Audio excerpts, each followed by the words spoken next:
So, once again, I get to do my favorite thing and interrupt people's wonderful conversations.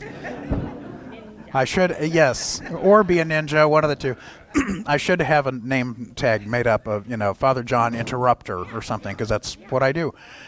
Thank you for coming, and thank you for coming online, those of you who are here tonight for this first of a two-part series on the war in Israel, the war between Israel and Hamas. This is this first session is about history, and I don't want to take up any of Vin's time. The first session is about history to give the background of this conflict. The second session next week will be about ethics, about using Christian ethics as a lens for trying to decide what we think and feel and how we would pray and how we would begin to act about issues like this war. Anyways, tonight is history. So Dr. Vin Clark, parishioner, you all know him probably, has been. Are you still department chair? No, you retired. I thought, yeah, okay, but has been department chair of history. I'm the chair of the department at my house. The chair of the department at your house. Yes, except for someone else who might have a different point of view on that. Yeah, but yes, but no, professor of history at Johnson County Community College, and thank you so much for being willing to do this. So come on and do this. I did want to say out loud. Sorry, I did want to say out loud. I don't think really this is going to be an issue. Period. And comma. It's good in a setting when there is the potential for really deep feeling and emotion being right at the surface. It's good maybe to have some ground rules for how we'll have conversation, because Vin's going to speak for an hour or so, and then we'll have a half hour or so of time for questions and such. And I just want to, if you've been to any of the listening sessions we've done about difficult topics before, like the conversation about abortion last year, that sort of thing. It's a healthy thing and a helpful thing to have some ground rules. So I want to ask you to buy into these ground rules, and they'll come up on the screen later on at the end of Vin's presentation. But we would ask that you approach this from the perspective of curiosity rather than judgment, just to have that kind of be the frame of mind you bring into this discussion or this learning opportunity. In what you would say, to seek to clarify rather than to advocate. We're all coming with something. We're all coming with some deep feelings about this conflict, I'm sure. But this is not an opportunity really to advocate for particular positions. This is to understand. Given the number of folks, if we can limit to one question or comment per person, that would be helpful. If we run out of things to say, I guess we can start over, but I don't really see that. Don't see that happening in this group. To express your own thoughts and feelings rather than ascribing motivation to others. So not, those people think X, Y, and Z. Just claim your own thoughts and feelings. And if you would, don't respond to questions or statements from other people. Well, that question three ago where that person said X, Y, and Z. Don't do that. Just bring your own. Okay? That all right? Yeah. Cool. Thank you. And Vin, thank you for being here. You're welcome. Thank you.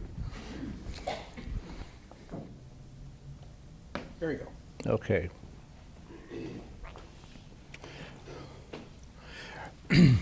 Well before Israel became a state in 1948, it was an area of a great deal of conflict. And it has been ever since, almost continuous conflict.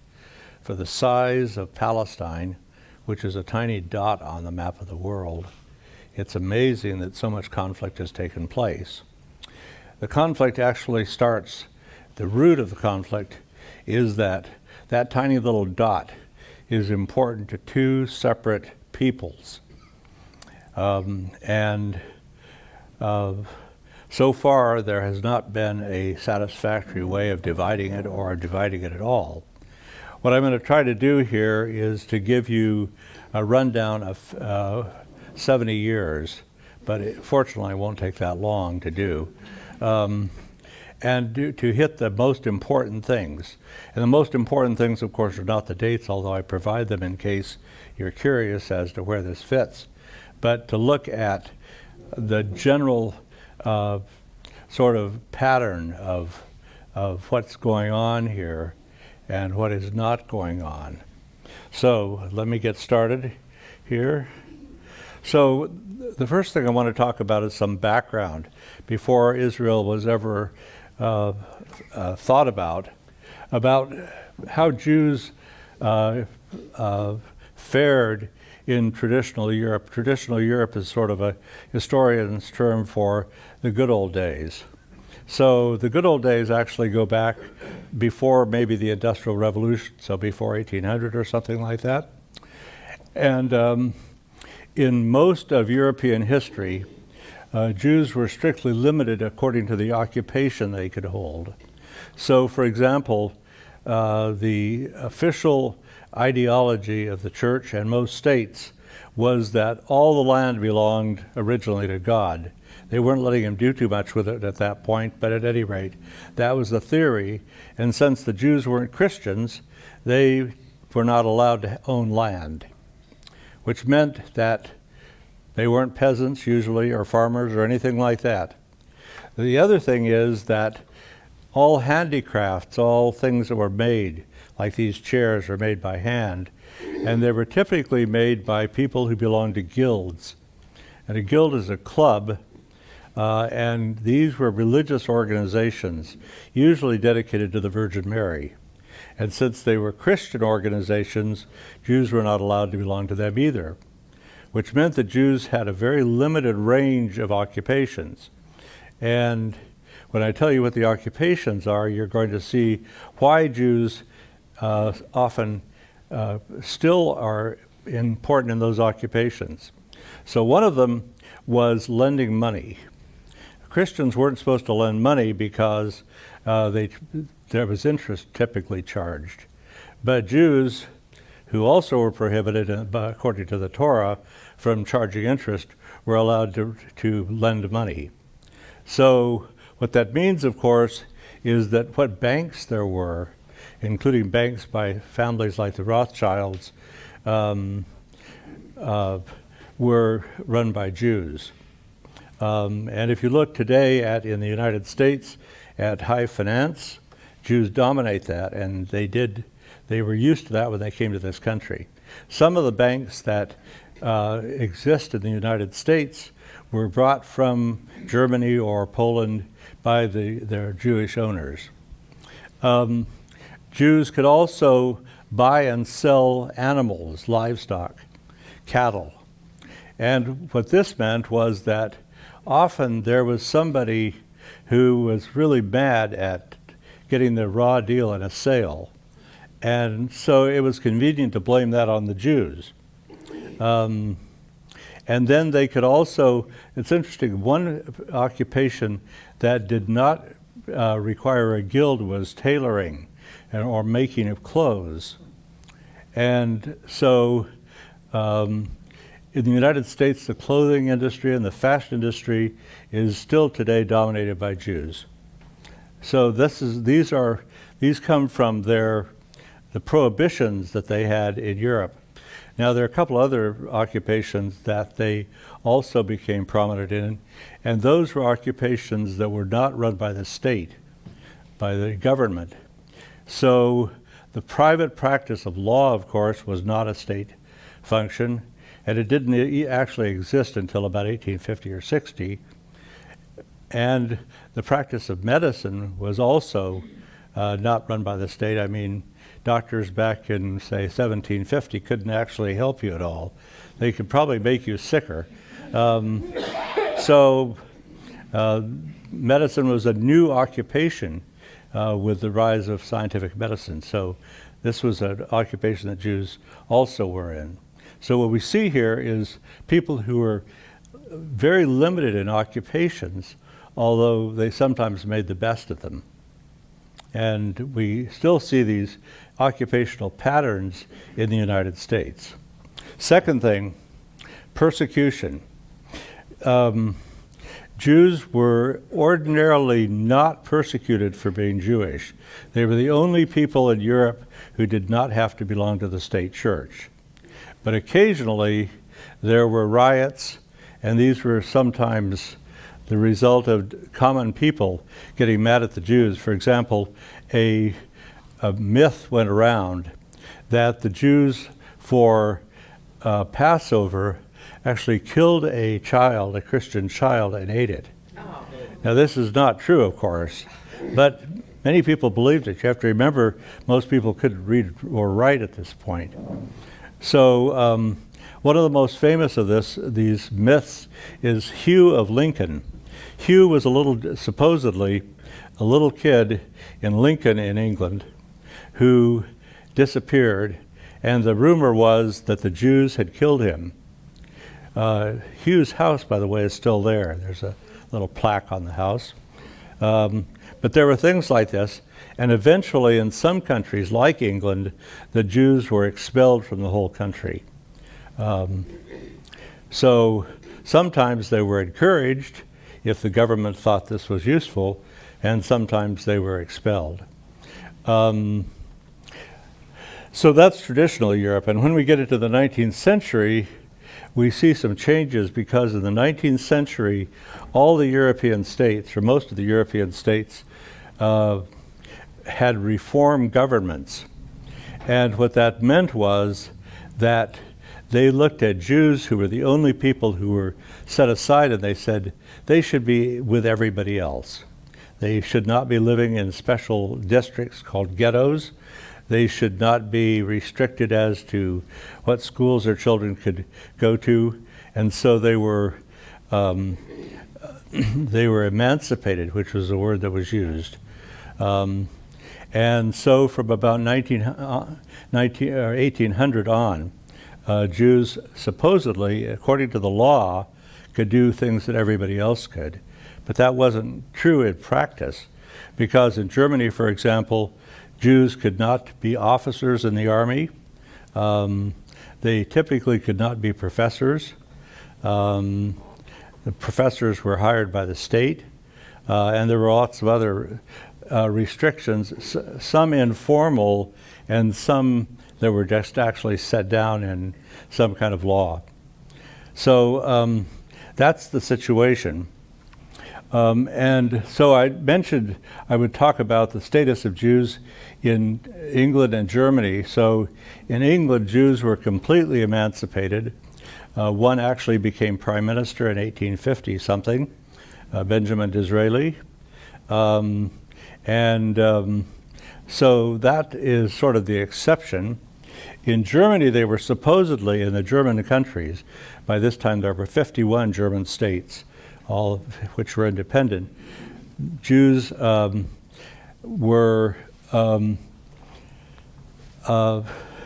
legally emancipated, but in reality they were either by social agreement or something like that restricted to certain occupations.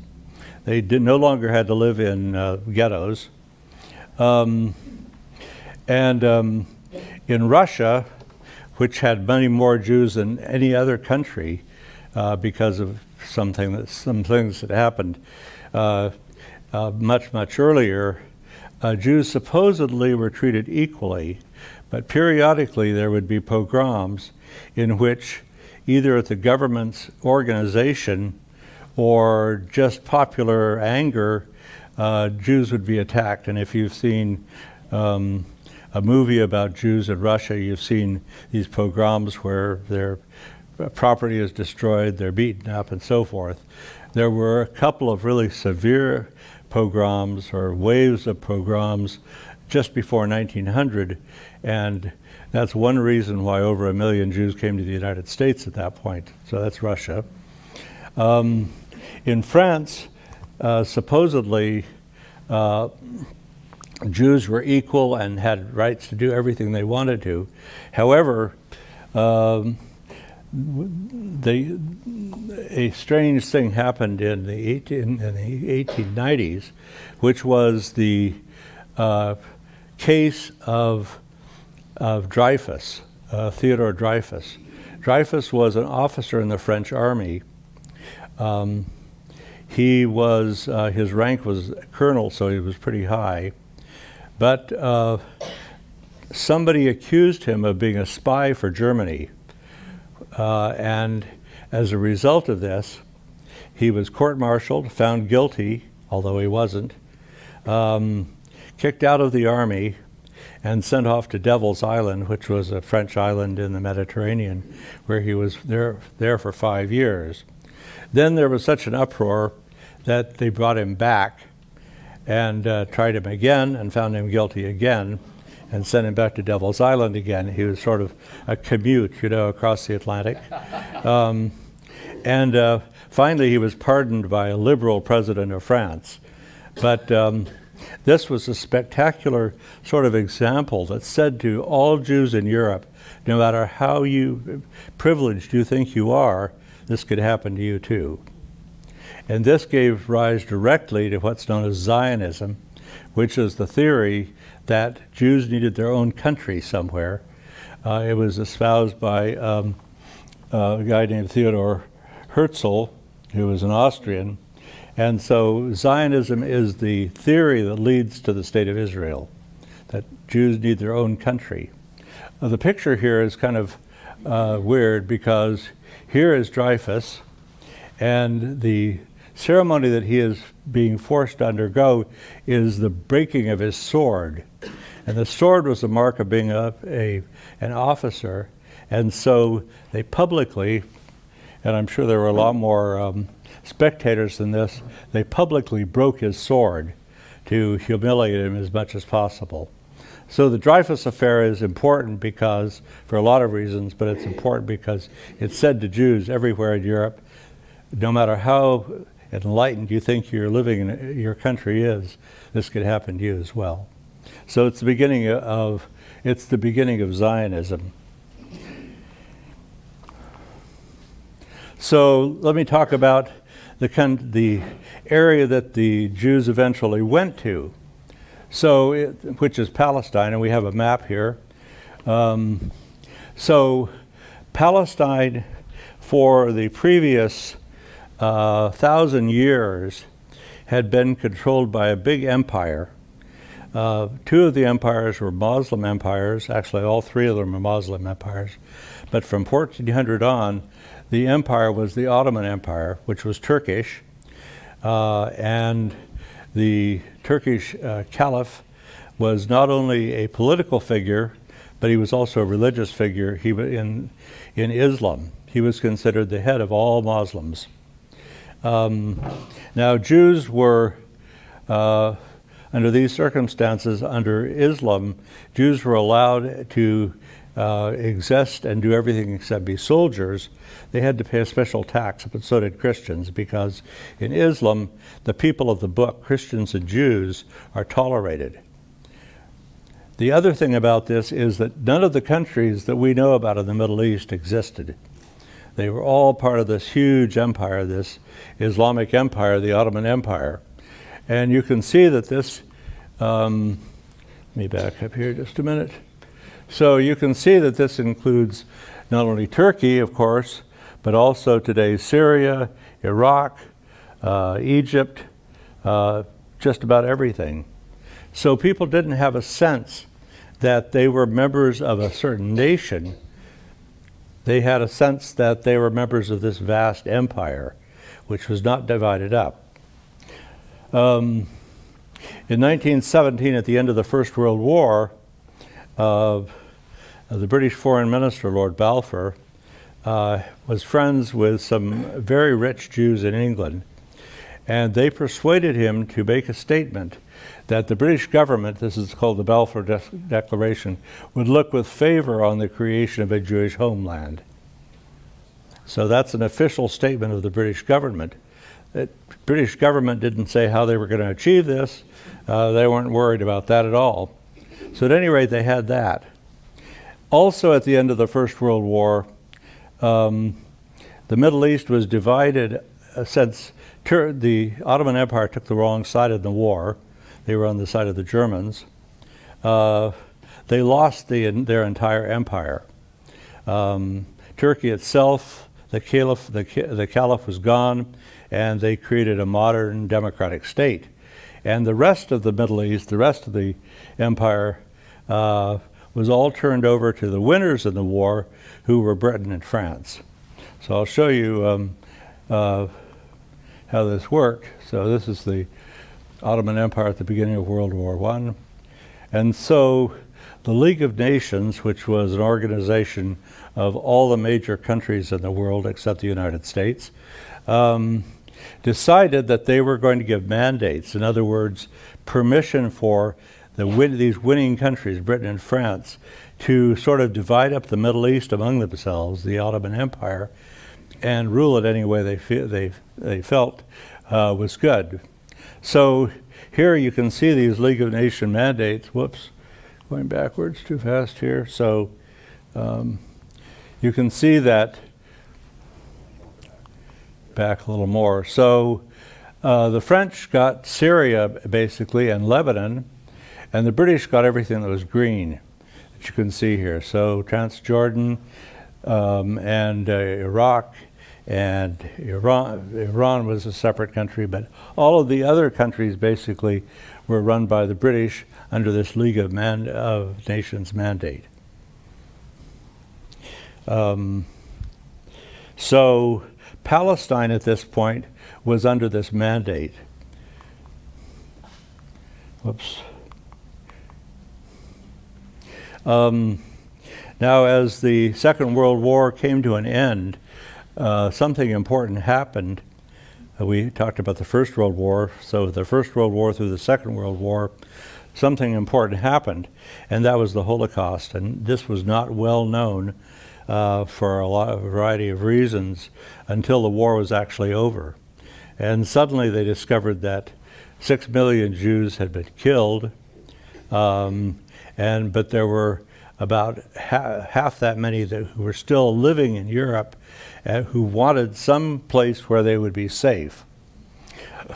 So Jews had been actually going to the British mandate for a long time, but now they began to come in large numbers. And they began to seek to have their own land and to push some Arabs out of the way. And so the Arabs, of course, were very resistant to this. And so this then went to the United Nations, and the United Nations came up with its own plan, which was the partition plan, and you can see it here. Let me get my little pointer out.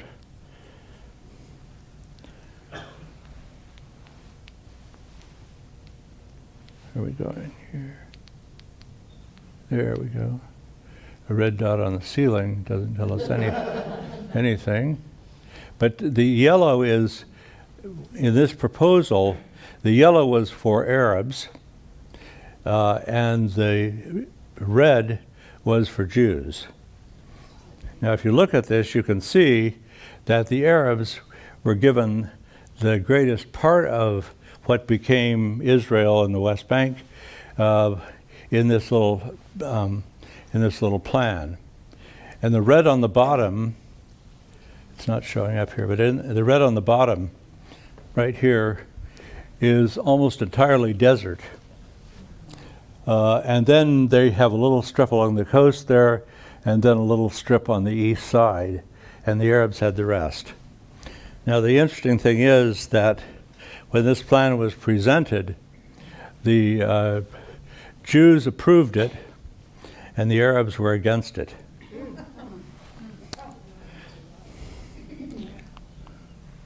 So the Jews decided to take matters into their own hands at that point, and unofficial armies, we might even call them gangs or criminal organizations, on behalf of the Jews, fought the Arabs and fought the British, including blowing up the British headquarters in the King David Hotel in Jerusalem to try to achieve a state of their own.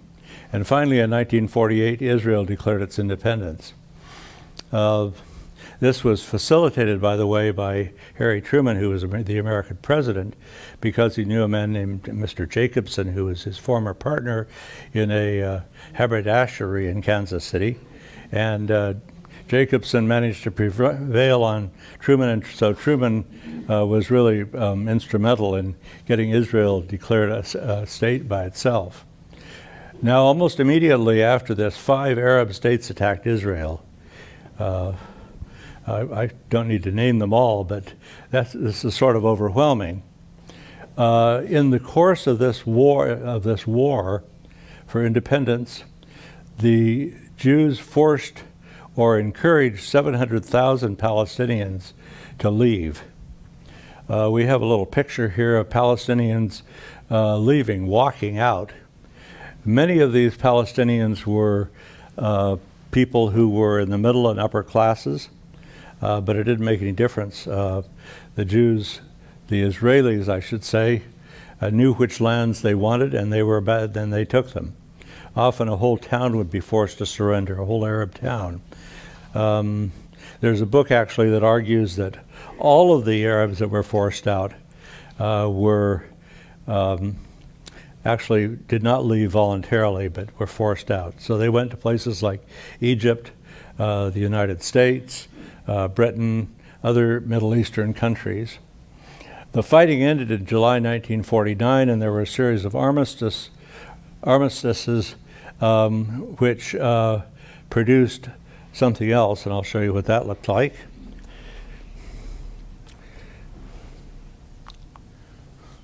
So this is the 1949 post-war map, and if you look at this, you'll see that it looks pretty much like how Israel has emerged.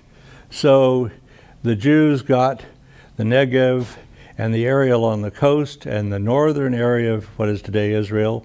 Then there's also this interesting place called the West Bank. This was originally administered by the Kingdom of Jordan, and the Gaza Strip, which is today Gaza, was part of Egypt. So that's the result of the 1948-49 war. The green line refers to supposedly a line that was drawn along the Jordan River, which separated Israel from all the other countries, especially Jordan. So from that 1949 on, there were frequent attacks on Israel, some by official state actors, some by guerrillas, occasionally by army groups from the Arab countries. So it's a period of almost constant warfare. In 1957, Egypt decided to make this even more forceful, and they closed the Straits of Tiran, which is right here. And by closing the straits, of course, Israel had a port at this tiny little area that comes onto the Red Sea. They were able to close off Israel from shipping to any other country or receiving anything in ships. So they closed that. They also had closed the Suez Canal, which is right here. It goes like that. And then Arab troops massed on Israel's border. The Israelis decided that they were not going to take that, and so, especially since the president of Egypt, Abdel Nasser, had announced that the goal was the elimination of Israel as a state. So Israel launched a preemptive war against Jordan, Syria, and Egypt. And this was a 6-day war because it only took 6 days, and Israel was dominant. And at the end of that, they had destroyed the Egyptian, Jordanian, and Syrian air forces. They did that all in 1 day. All of these countries then withdrew and signed armistices, which an armistice says we're going to stop fighting right now, but we might start again later on. It's not a permanent peace treaty. So the Israelis then occupied the West Bank, which is this area here, all Arab, Gaza, which had been part of Egypt, the Golan Heights, which are up here, this little blue area here, and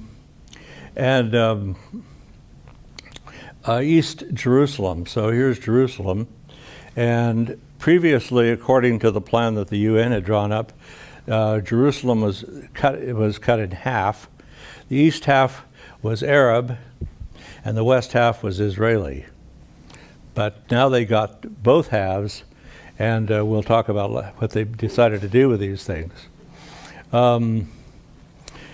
Israel offered to trade most of the new territory in return for peace agreements, but the Arabs decided that they didn't want to do that.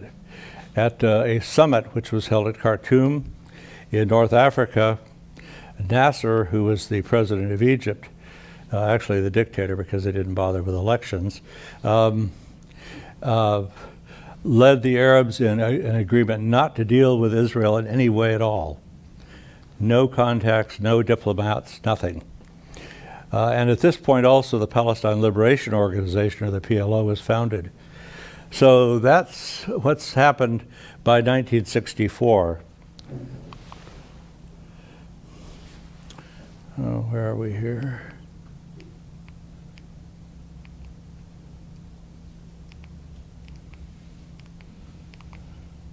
Here we go. As I said, I'm not going to try to describe a day-by-day events, but I do want to mention some things that are interesting. In 1969, Golda Meir, who is pictured here, became the Prime Minister of Israel. Golda Meir was born in Russia. Her parents immigrated to the United States. They lived in Milwaukee. She went to a Milwaukee trade school and became a teacher and taught for a while in Milwaukee. And then finally, at a certain point, she and her husband, I think about 1949, went to Israel, and she entered politics and eventually became prime minister. So that's Golda Meir. She had a pretty rough time, though, as prime minister, because among the things that happened was in 1969, the first settlement of Jews moving into the West Bank, which was now administered by Israel, but supposedly was not part, and it was and is not part of Israel. The West Bank, they built a settlement there, a Jewish settlement. Now, how did they get the land? Well, they took it. In 1972, Palestinian terrorists killed the Israeli team at the Munich Olympics. They started out by taking some people hostage and killing others, and eventually all of their hostages were killed. The West German government at that time was not too clued in about public relations because they exchanged the terrorists for a hijacked German airliner, which the terrorists had taken. Then in 1973 through 4 was a war called the Yom Kippur War. Egypt and Syria attacked Israel. The United States supplied armaments to Israel, which helped the Israelis to win again. So now we're back to, we've had 2 wars, actually 3 wars. The Israelis have won them all, and the Arabs have won none. And then also in 1974, the PLO, which operated in the West Bank, attacked a school in Israel. They held 102 children hostage and killed 22 before they were finally pushed out and killed themselves. Some good news here. In 1979, we have the Camp David Accords. And this began when the president of Egypt, whose name was Anwar Sadat, and the prime minister of Israel, Menachem Begin, began secretly negotiating. And finally, Sadat the president of Egypt, the nation that had been the most, had sort of led the opposition to Israel, decided that he was going to do something dramatic, and he flew to Israel, and he and Prime Minister Begin addressed the Israeli parliament, the Knesset, and then with the help of the United States, they both went to Washington, and with the help of Jimmy Carter, who you can see here in the middle, they came up with a peace treaty between Egypt and Israel. Nobody had ever thought that would happen. And of course, Sadat's predecessor, Nasser, had sworn never to negotiate with the Israelis. But the 1979 Camp David Accords led to the Egyptian-Israeli peace treaty, something that was not supposed to ever happen. And this peace treaty, by the way, has been solid now ever since 1979. No matter what has happened between Israel and other Arab states, there has been nothing to disturb this peace treaty. But back in Israel, things were kind of nasty.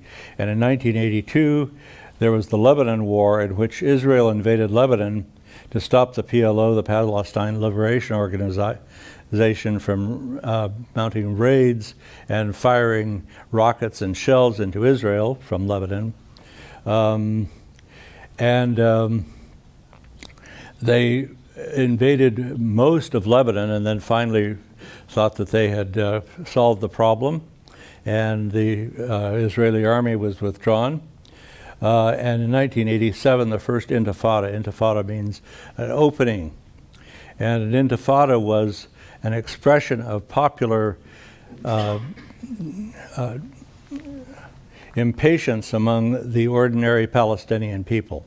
They knew they couldn't beat Israel in a war, so what they did instead was isolated attacks on Israelis, suicide bombers, and this war, this intifada, went on for about a year, in which there was constant disorder in the West Bank and also in Israel, because Palestinians would cross into Israel and carry out terrorist attacks. Also in 1987, a new organization was formed called Hamas. And Hamas was sort of an alternative to the Palestine Liberation Organization. And like the Palestine Liberation Organization, in their charter, they listed one of their goals was the destruction of the state of Israel, driving the Israelis into the sea, as some people said. So now we have the PLO, which is dedicated to the destruction of the state of Israel, and Hamas, which is also dedicated to the destruction of the state of Israel. However, there's still some negotiations going on, and in 1993, the Oslo Accords, called Oslo Accords because some of the negotiations were carried on in Oslo in Norway, established a number of things. First of all, the PLO became the Palestinian National Authority and had limited self-government in the West Bank, and they still do. However, the Israelis maintained final control, and what that has meant, and it meant that a few days ago, is that there are Israeli troops who are making sure that the Palestinian national government is doing what it needs to do, and they do things like attacking whole towns, shooting people, and all sorts of other necessary policing activities, they think. In this agreement, Prime Minister Rabin, whom you can see on the left, and Arafat signed the Israeli-Palestinian interim agreement, and it gave the Palestinians even more control over the West Bank. Hamas opposed this agreement and attacked, and the way they got even or tried to upset things was to use suicide bombers. Now, we've heard a lot about suicide bombers in all sorts of countries, but they were used, I think, for the first time in Israel. So people blew themselves up on buses, they blew themselves up in busy shopping areas, and really raised a lot of chaos. In spite of this, in 1994, the Israeli-Jordanian peace treaty was signed. And then Rabin, who had been prime minister during most of this time, was assassinated at a campaign meeting by an Israeli because he was too favorable to the Arabs on November 4th, 1995. So here's Mr. From 2000 on, I think the tensions were heightened. I mean, what we've seen so far is that there are a series of 3 or 4 wars, but there are also 2 peace agreements that are signed as well. But from 2000 on, things seem to go downhill. So in 2000, the opposition leader in the Israeli parliament, a guy named Ariel Sharon, decided to visit the Temple Mount, which is the 2nd or 3rd holiest site in Islam. This is it. It's built on the ruins of the old Jewish temple. And according to the story, Muhammad actually ascended to heaven from this site, and hence the Temple Mount mosque that you can see here. According to the agreement that was made just to keep peace in Jerusalem, Jews were not supposed to go onto this platform area that you can see in front of you. And when Sharon did that, it created chaos and tremendous dissatisfaction among all the Muslims in the world probably, but especially in the West Bank and in Israel. And this led to the Second Intifada, which is a mass uprising of the Palestinian people, most of them not armed, except with stones, sticks, and things like that. And what this led to also was that the peace process, which was sort of weekly going on, was stopped. Nobody was interested in doing that anymore. In 2005, all of the Jewish settlers and the military personnel were removed from Gaza because the Israelis figured they could never control it. And the best thing to do is to wall it off and keep the people, the Arabs in Gaza, from getting out. So they destroyed Israeli houses. There were many protests from Israelis about this, but all of the Jewish settlers and military personnel were removed from Gaza. So this is sort of the prelude to what we have now, because Gaza now becomes a totally Arab country or enclave, and filled with people who can't get out. The gates were all closed. There were only 2 exits. One was into Israel, which the Israelis closed, and the other one goes into Egypt, which the Egyptians closed most of the time. And so Gaza now is an enclave by itself. In 2006, there were actually Palestinian elections, which were sort of a novelty because the Palestinians had never had elections before. And Hamas won the Palestinian elections. Now remember, Hamas is the organization that's determined to kick the Israelis out, and according to their charter, to kill all Jews, which they thought was part of the same thing. So Hamas wins the Palestinian elections. However, in the West Bank itself, the PLO, or the Palestinian National Organization, took over, and so Hamas now has simply Gaza. And just in case anybody was doubting who was in control, the Hamas army managed to arrest everybody who might have had some sort of protest. And then finally in 2014, the talks that were moderated by Obama, Secretary of State Kerry flew back and forth between the United States and Israel, off and on, off and on, and off and on. But those talks collapsed as well. So at this point, I want to mention what's going on with the settlers, because you remember the first settlement was in 1964, but by 1992, there were 100,000 settlers living on the West Bank. Now, often they claimed they bought the land. There were usually disputes about whether they had bought it or not, but enormous numbers of people now began to move onto the West Bank. The ideology behind that is that all of the West Bank and Israel is part of the Holy Land of Palestine, which God promised to the Jews in the Old Testament. And for some extreme Israelis, that meant that they were going to take it all over. And these settlements were sort of a first step in doing that.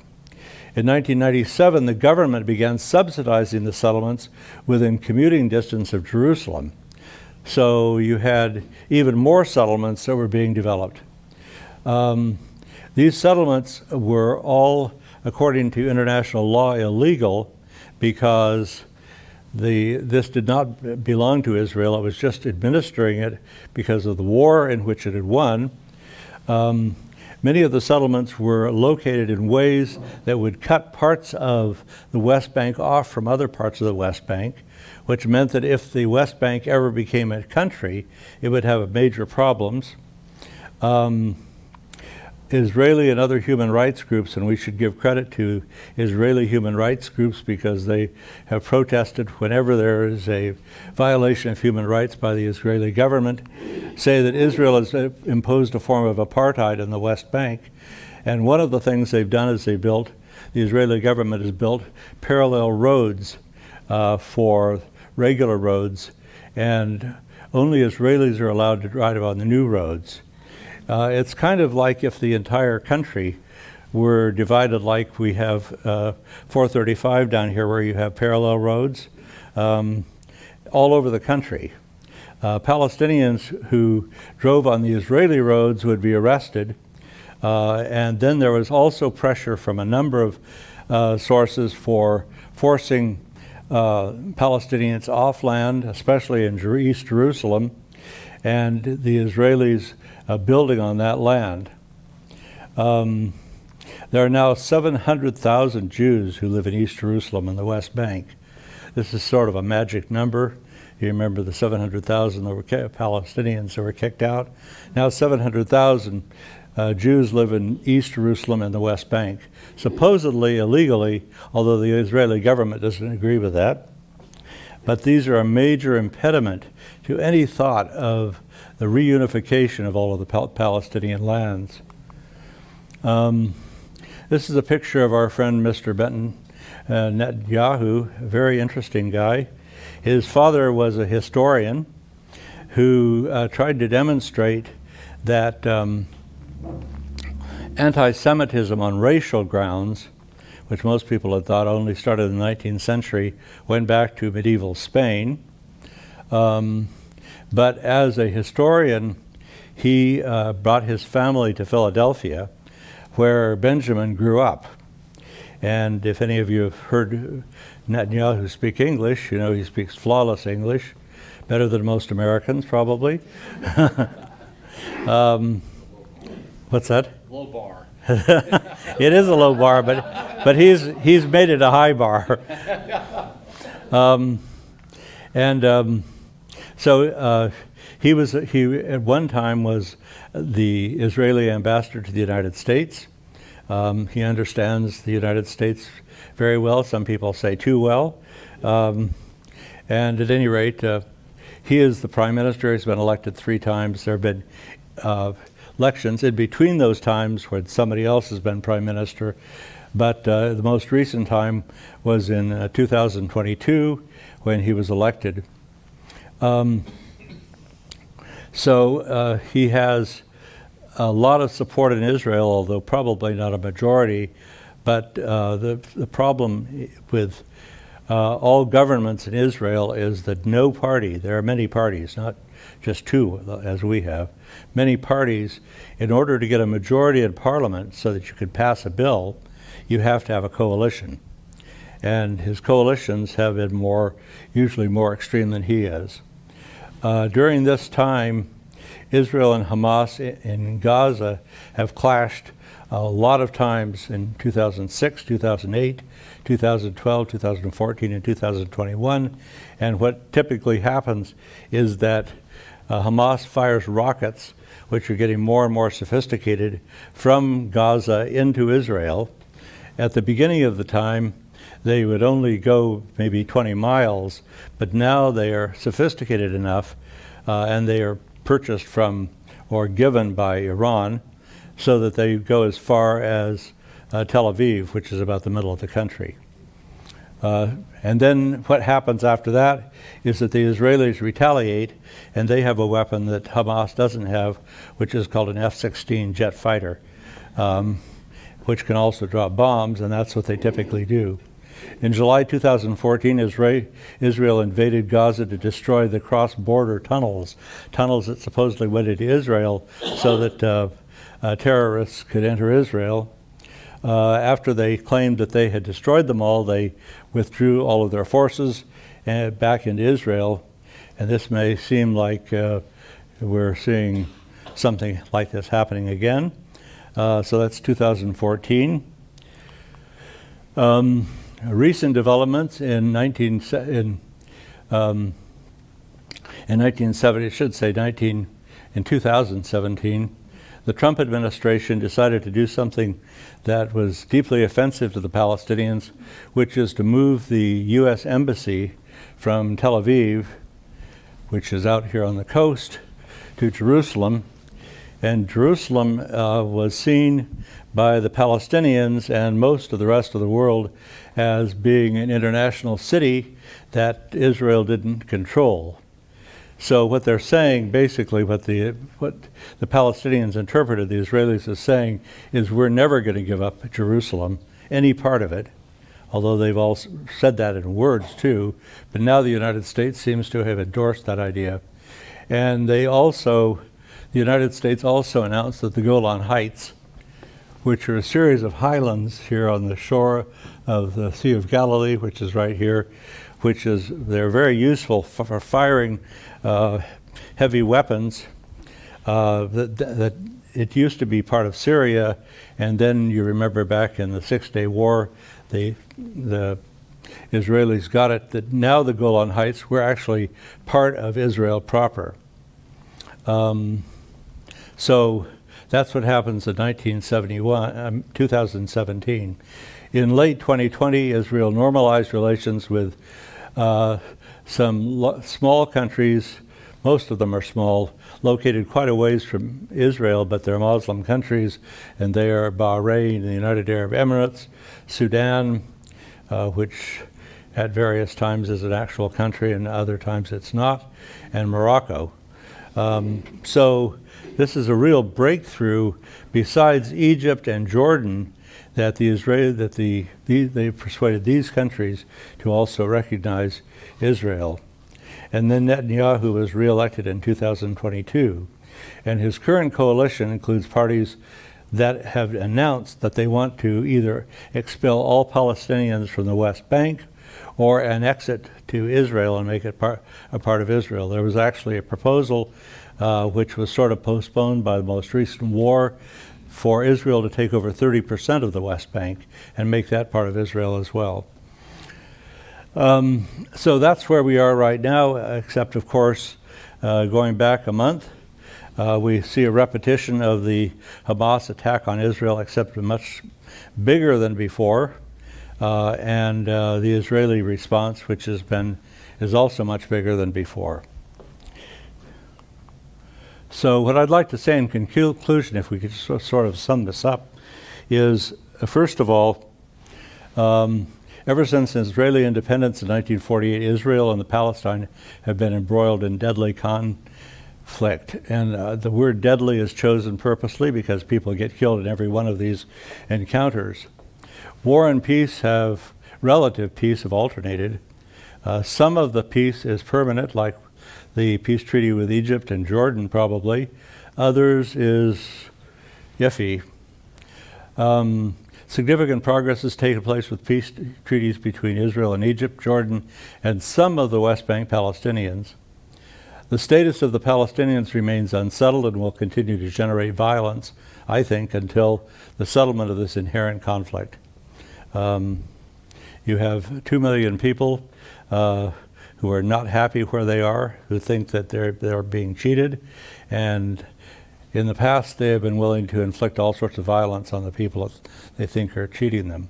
One other thing I should mention, and that is that the Palestinian growth rate is much faster than the Israeli growth rate. The typical Palestinian woman has 6 children, and the typical Israeli woman has 1.5. And so if you look at this, what you can see is that pretty soon the Palestinians will far outnumber the Israelis. And the Israelis are concerned about this, but they don't know quite what to do. I don't know what you do either. What's that? Very birth control pills. That's you've got to get somebody to take them. The peace treaties have been negotiated by outstanding people on both sides, and I would include in that not only Menachem Begin and Rabin and Sadat, but also the 2 American presidents who were successful at doing this, Bill Clinton and Jimmy Carter. Whatever you think about them, they've done something that nobody else has been able to pull off. A settlement of this underlying conflict will require courageous peacemakers on both sides. And when will this take place? Nobody knows. So that's where we are right now. Oh, one other thing, I got to show you the rules. Here are the rules. Yes, Terry. Yeah, I have a question.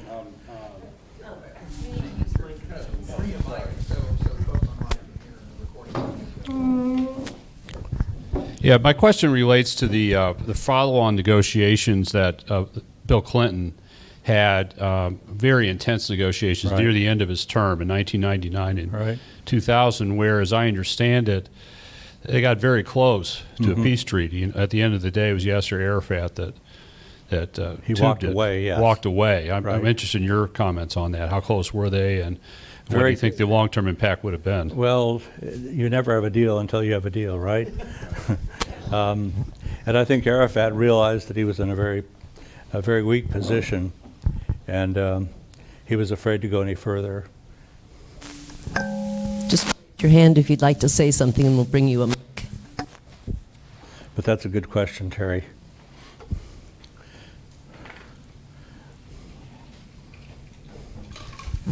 When you say, Yes. Define the West Bank. wait. This lady was speaking about Okay. I don't know. Sorry, I Is will this in a thing minute. working? Yeah, okay. When you say Arafat was in a weak position, what do you mean? Do you mean he didn't feel like he had the support of the rest, or the Palestinians, or Well, he didn't have an army. The Israelis had one of the best armies in the world for the size of country they have. And he didn't, he felt that if he agreed that his competitors in the West Bank might revolt against him, that would be Hamas.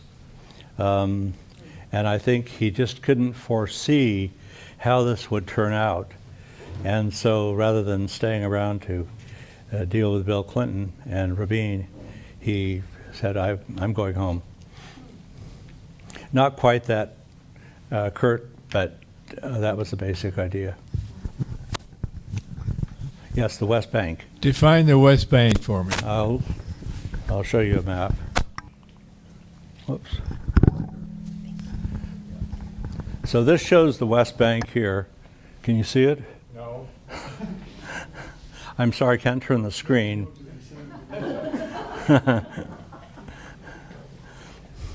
So it's this little area here that says West Bank on it. But it's on the, it's on the east side of Israel. So why do they call it? The Jordan River runs right here. West Bank of the river. So It's that's the west. what defines east and west. Right. Gotcha.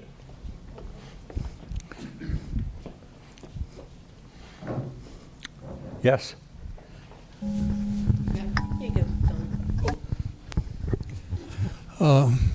In your expert opinion, as a historian, It's called guessing.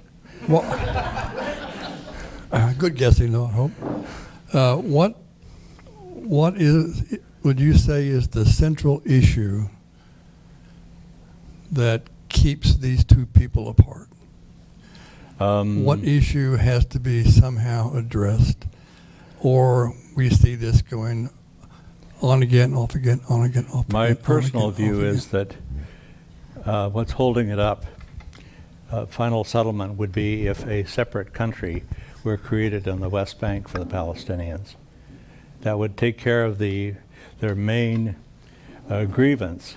Now, since 700,000 of them were expelled from what is today Israel, there are people who still have real estate claims and all sorts of other claims as well. But I think that would go a long ways toward calming the situation down. I think Hamas would probably go away, but as I said, that's a guess. And there are a lot of political reasons why that won't happen soon. Are the rules one question?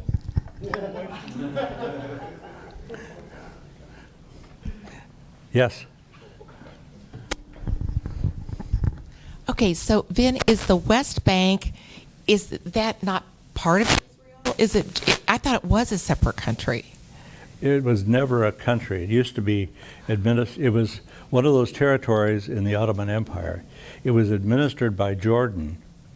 Jordan made the mistake of losing a war, and so the Israelis then occupied it. And that's the status of it. It's an occupied territory. So it's just kind of no man's land. Exactly. Oh. Something occurred to me just now. I don't know if people who live in the West Bank can get passports if they're citizens of any country. Yes. I'm always confused between Hamas and Palestinians. Hamas, is that the government of the Palestinians, or where do they come from? It's a It's a party. Like It's a party, but who is an actual leader of Hamas? If there is one. He might be dead by now. I don't know. But I thought that Hamas had influence from all other countries around there, other people coming in, helping. Well, you're right. Well, they are Palestinian. supported. They are supported by Iran Yeah. and some other countries, some other Muslim countries. So they get ammunition, rockets, rifles, and so forth from Iran. So when you see the Palestinians flee their country, where can they be accepted? It's a good question. That's why until a couple of days ago, the Egyptians refused to allow them to go through the southern gate. It's just a lost country. There are 2 million people Yeah. who are residents of Gaza, and there is very little interest in most of the surrounding countries of accepting all those people, if they could get out. Yeah.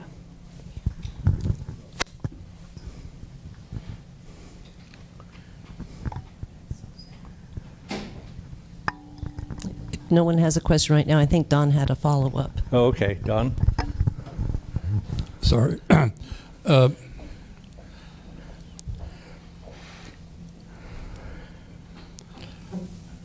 Back before the state of Israel, both Christians and Jews lived rather amicably under Muslim rule for Right, 1,500 years. right. As second-class citizens, Yes. but they were allowed because they were children of the book, and it was the Muslim perception, I understand, that they were allowed to stay in because eventually they would convert to Islam. That was one idea. Otherwise, they knew in most cases, especially of Jews, that they were not going to convert to Islam.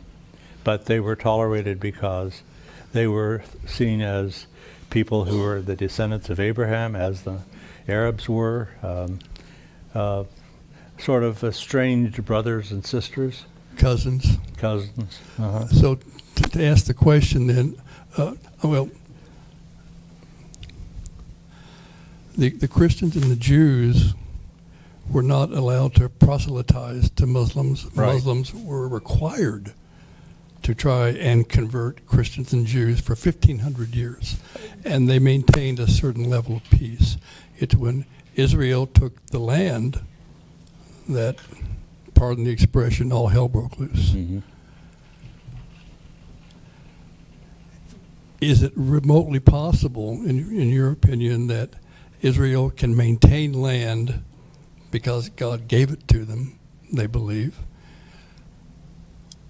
and the Muslims can live with Israel, and by doing that acknowledge that the Muslims themselves are not the final communication with God? Well, the last part they would reject.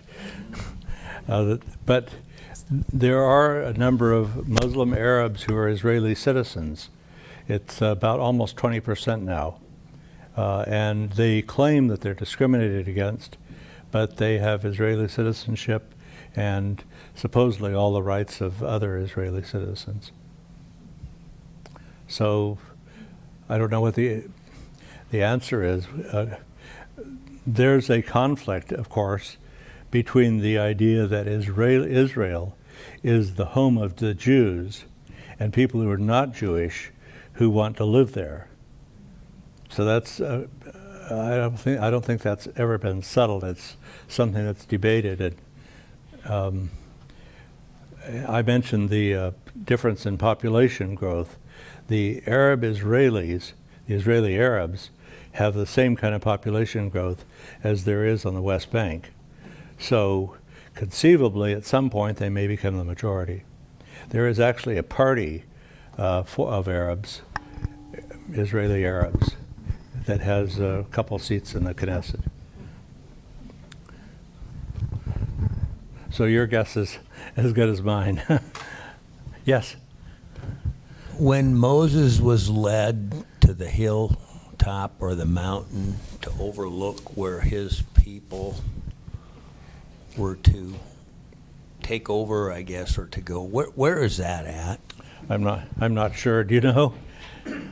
I think it's somewhere in what is today Jordan. Yeah, roughly. I mean, I don't know. You weren't there? No, wasn't there. But I mean, just within the very limited geography here, it's going to be someplace about there. You know, they had come around, had not gone directly into what would later be Israel, but came around. And there's the story of the people of Israel crossing over the Jordan. You know, crossing over Jordan. That's where that comes from, right? So and a parallel story with the Red Sea being parted, in the story of the Jordan being stopped and the people coming across on dry land across the Jordan, right? So it was coming from this direction into the land that they were then about to occupy. But so someplace north of the Dead Sea and south of the Sea of Galilee, roughly. One of the problems with this that hasn't received much discussion, at least in the American press, is that Israel at the time of Solomon or David had land on the other side, on the east bank of the Jordan River too, quite a lot of it actually. You can take your Bible out and look in the back at the maps and you can see that. Can I ask a second question? Sure.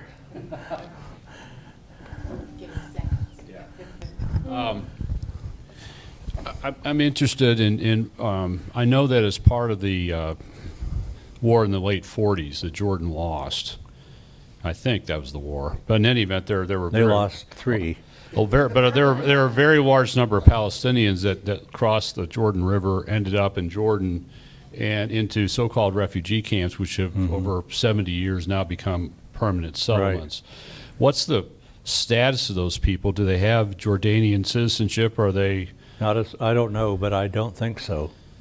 The Jordanians have been actually conducted their own private little war to chase the PLO back across the Jordan River onto the West Bank.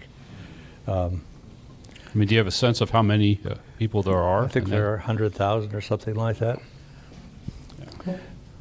But the Jordanians are not interested in even taking over the West Bank again. Too much trouble.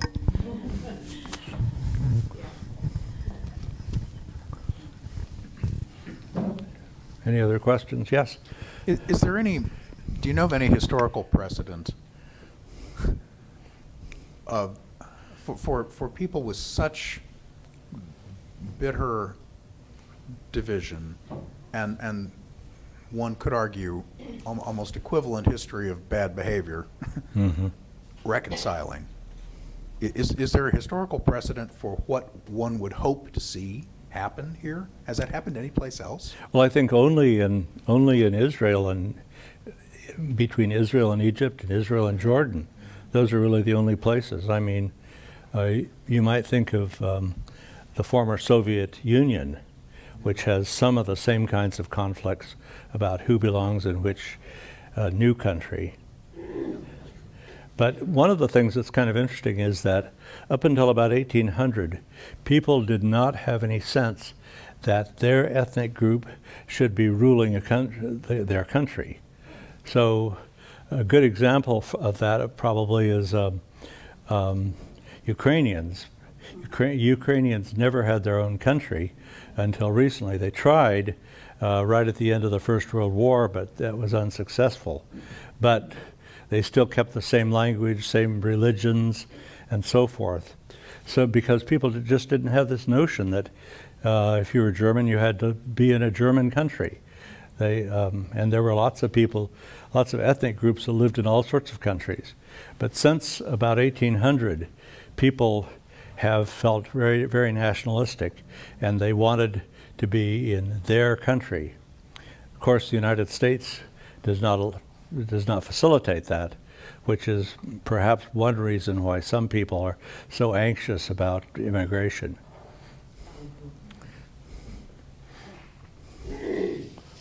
Other questions? Comments? Well, thank you all very much. Thank you, Vin. That was great. So just a shameless promo for next time. We'll do this again in a week. Same organization. You're welcome to come for worship at 5:30 and dinner at 6, and then the class at 6:30 or whatever is most convenient for you. Next time it'll be Dr. Don Compier, who's the dean of Bishop Kemper School for Ministry and an ethicist, and that's what he's going to be talking about is Christian ethics and how Christian ethics apply to war, and perhaps specifically how Christian ethics applied to war apply in the Israel-Hamas conflict. So please come back.